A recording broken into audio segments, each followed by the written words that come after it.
So today's video mga kapasada, una-una sa lahat, batiin ko muna kayo ng magandang umaga. Good morning mga kapasada, mga katulad kong siraniko. Joke lang, mekaniko. Kasi mekaniko tayo eh. Doktor. Mga doktor tayo. So anong tawag dito? Oh. Connecting rod bearing. Connecting rod bearing. Mga kapasada. So ito naman. Ito ang tinatawag na clutch lining. Clutch lining. Isa-isain ko sa inyo. Ito yung release bearing. Nilalagay po ito sa transmission. Input shaft. Ito ay nilalagay sa input shaft. Ito naman yung pressure plate. Buo ito, pressure plate. So, 3 main parts of clutch. 3 main parts. So, ito, ang isa, pressure plate, clutch lining, and release bearing. Yun lang yung 3 important parts of clutch, mga kapasada. O, tuturo ko o ipapakita ko sa inyo kung paano ilagay ang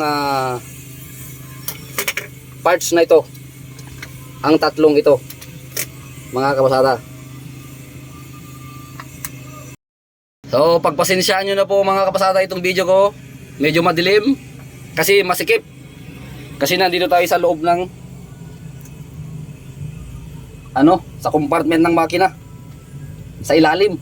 Nakaupo lang tayo. Oh. Kita nyo, nandito na tayo sa buhanginan. Nakaupo lang tayo mga kapasada. Nakaupo lang kami na magayos dito. 12R engine, gasoline. Masikip, pasensyahan nyo na kasi nandito tayo talaga sa actual na talyer kung saan namin ikakabit yung mga pyesa. Itong sakyan ito mga pasada ay mga 1980s pa siguro ito. So sinusubukan namin i-recover. Marami nang sira. So transmission ang una naming kinalabit. Dahil ito yung nagpapatakbo sa kanya. So ipakita ko sa inyo mga pasada kung paano ilagay yung tatlong main component ng clutch. Yun yung clutch lining, pressure plate at release bearing. Tingnan nyo mga kapasada. Manood lang kayo. Ang tawag dito mga kapasada ay flywheel. Itong buo na ito. Naka-attach ito mga kapasada sa crankshaft kung saan naka-attach din yung 4 na piston. Mga kapasada. Ito yung pilot bearing. Ito mga kapasada. Okay pa naman kaya hindi na namin papalitan. Ang purpose lang namin ito mga kapasada para mapatakbo lang. At magamit pa mga kapasada. Kahit hindi naman pang matagalan kasi matagal na itong nagamit. Para yung mga gustong mag-drive dito, punta lang kayo dito sa pwesto namin. Dahil open ito sa mga gustong mag-practice. Subukan nyo itong pinaka old model. Mas maganda yung matuto kayo sa mahirap kaysa matuto kayo sa magaan. Kasi pag natuto kayo sa mahirap o sa magaan, pag natuto kayo sa automatic, pag nag-drive na kayo ng manual, hindi na kayo marunong. Mag-adjust na naman kayo. So pag kung natuto naman kayo ng mahirap, madali na lang. Pag nag-drive ka ng magaan na sakyan, ng mga automatic. Kasi naggaling na kayo sa mahirap eh. Di ba nga mga kapasada? Mga kapasada, panurin nyo lang. Unang-una mga kapasada, yung lining, ilapat dito. Huwag baliktarin mga kapasada. Baka mabaliktad. Itong parang may bukol sa labas ito mga kapasada. Yan, hindi pwedeng pag ganon. sasayad mga pasada yung spring doon sa bolt. Ang maganda ganito mga pasada. Yan. Pag nailapat na ganyan, sunod yung pressure plate. So ikabit natin yung pressure plate. Ito mga pasada may guide. Dito may guide. May butas din dito sa pressure plate.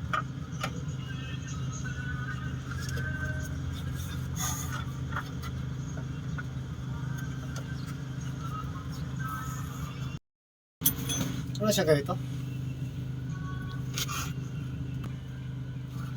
So ito na mga kabasada, nilagay na natin.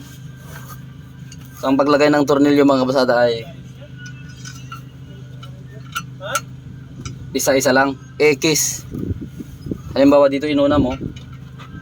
Ang sunod dito naman sa baba. Tapos paglagay dito, dito naman. Paglagay naman dito, dito naman. Ito na So rotation mga kabasada. isang ano siya? Star lang. So yun mga kabasada, naikabit na natin yung clutch sliding sa loob at saka pressure plate. So double check yung paghigpit. Ganun pa rin. X. Pagtapos dito, yung katapat niya na bolt dito sa baba. Yun. Dito naman sa kabila. Saka dito.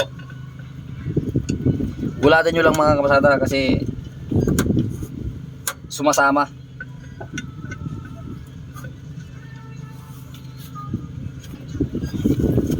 X lang. Pagkatapos nito, dito naman. Tapos ito.